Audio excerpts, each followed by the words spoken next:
கர்த்தர் வனாந்திரத்தை தண்ணீர் தடாகமாகவும் வறண்ட வெளியை நீர்க்கேணிகளும் ஆக்குகிற தேவன் என்று வேதம் சொல்லுகிறது. 380 அடியில போர் போட்டு அதுல வராத தண்ணீரை 4.5 அடியில செப்டிக் டேங்க் தோண்டும் போது தண்ணீர் வர வச்சு நம்மளை எல்லாம் ஆச்சரியத்துல மூழ்க பண்ணி இருக்கிறார் நம்முடைய தேவன். Praise the Lord. நம்முடைய ஆண்டவர் எப்படிப்பட்டவர்னா, வனாந்திரத்தை தண்ணீர் தடாகமாகவும் வறண்ட வெளியை நீர்க்கேணிகளும் ஆக்கி நம்மை மகிழ்விக்கிற நல்ல கர்த்தர் என்று வேதம் சொல்லுகிறது. ஆண்டவருடைய ஒரு பெரிய கிருபையினால நீங்க பார்க்கிற இந்த நிலம் நம்முடைய ஸ்நேகாலய ஆதரவற்றோர் முதியோர் இல்லத்திற்காக ஆண்டவர் வாங்கி கொடுத்த இந்த நிலம். இந்த நிலத்துல நாம முதலாவது ஒரு போர் போட்டோம், கன்ஸ்ட்ரக்ஷன் ஒர்க் எல்லாம் ஸ்டார்ட் பண்றதுக்காக. ஏனென்றால் இது இந்த முதியோர் இல்லம் இப்பொழுது வாடகை பில்டிங்ல வடக்கன்குளத்துல இயங்கி கொண்டிருக்கிறது. சொந்தமாக கர்த்தர் தந்த இந்த நிலத்துல கன்ஸ்ட்ரக்ஷன் ஒர்க் எல்லாம் ஸ்டார்ட் பண்றதுக்காக ஒரு போர் போட்டோம்.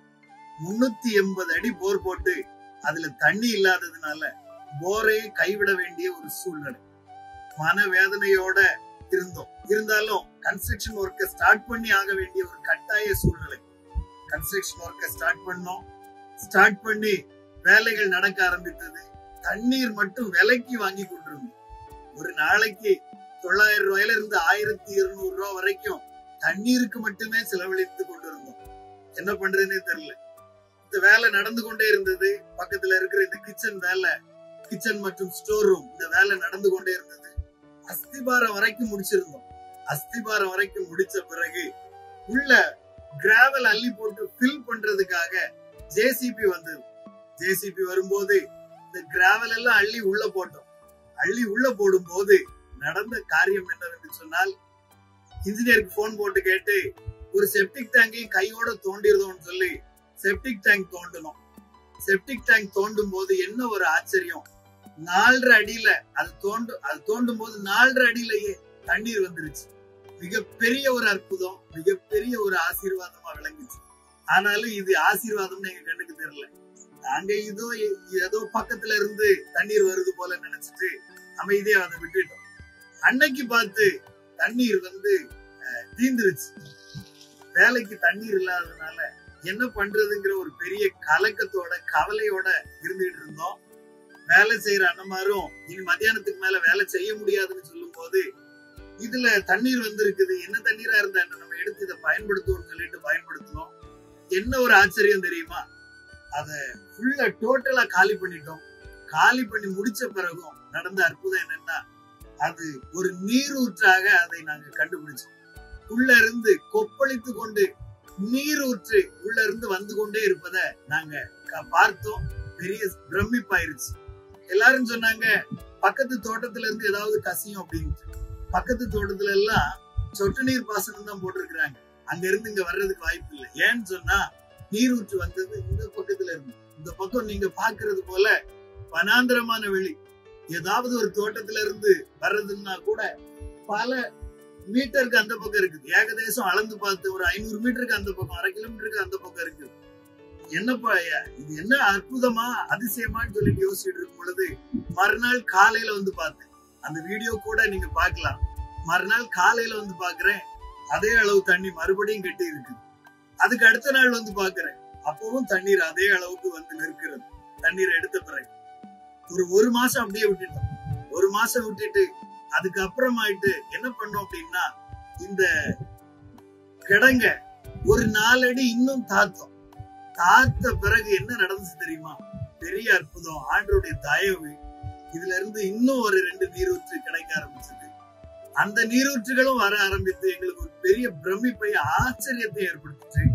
ஒரு நாளைக்கு 2500 இருந்து சுமார் ஒரு 3000 லிட்டர் தண்ணி இதுல இருந்தே நமக்கு கிடைக்குது. இது ஃபுல்லா ஆச்சுதுன்னா ஒரு 6000 லிட்டருக்கு மேல, 6000 இருந்து 7000 லிட்டர் தண்ணி நமக்கு இதுலயே கிடைக்கும் 2 நாளைக்கு ஒரு நேரம். ஒரு பெரிய அற்புதமாக, பெரிய ஆச்சரியமாக நமக்கு தோணுகிறது. நம்முடைய கண்களுக்கெல்லாம் இது ஒரு பெரிய ஆச்சரியமாயிருச்சு. இன்னைக்கும் அந்த ஆச்சரியமான தேவன் நம்ம கூடவே இருக்கிறார். என்ன பண்றேன்னு சொல்லி கலங்கி போயிருந்த எங்களுக்கு, என்ன பண்றதுன்னு சொல்லி திகைச்சு போயிருந்த எங்களுக்கு ஒரு பெரிய ஆசீர்வாதமாக இந்த பூமியையே மாற்றி கொடுத்தார். ஆண்டவருடைய மகத்தான கிருபையினால நடந்த காரியம் என்னவென்றால், இந்த கிச்சன் மற்றும் ஸ்டோர் ரூம் கட்டி முடிக்கிற வரைக்கும் நாம தண்ணீர் வாங்க வேண்டிய அவசியம் நமக்கு வரல. ஒரே ஒரு மோட்டர் வாங்கணும். 9,500 ரூபாய்க்கு ஒரு மோட்டர் மட்டும் வாங்கணும். அது பெட்ரோல் மோட்டார். அந்த மோட்டரை வாங்கி இதுல ஃபிட் பண்ணணும். ஃபிட் பண்ணி அதுல இருந்தே நம்முடைய தண்ணீர் எல்லாம் எடுத்து ஆண்டவருடைய கிருபையினால செலவு பண்ணோம்.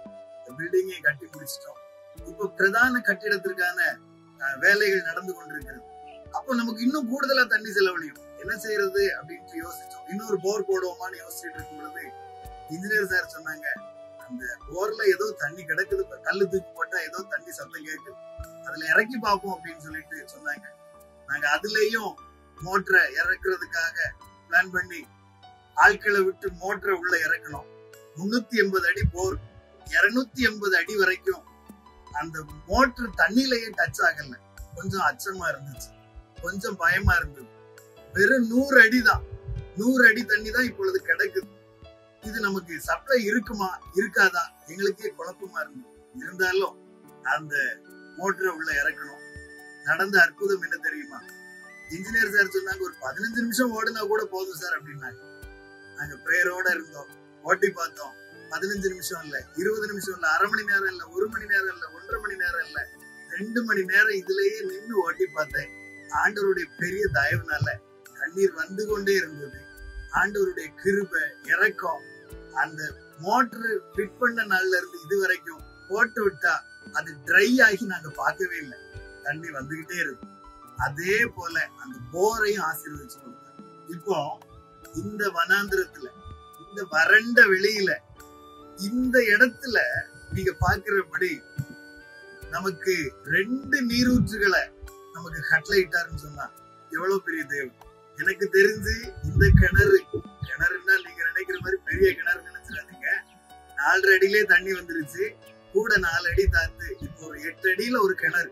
இதுலயும் நமக்கு தண்ணீர் கிடைக்குது, அந்த போர்லையும் தண்ணீர் கிடைக்குது.